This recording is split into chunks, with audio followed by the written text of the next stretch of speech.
How to read your bill.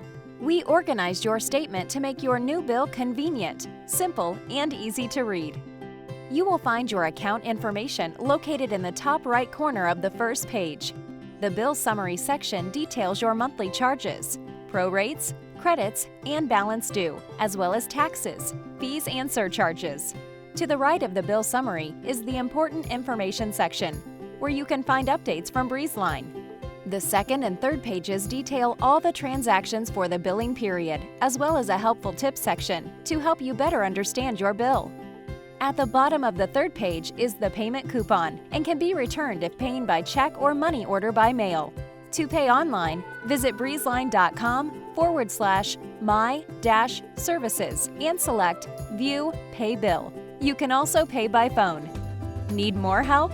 Visit breezeline.com/support.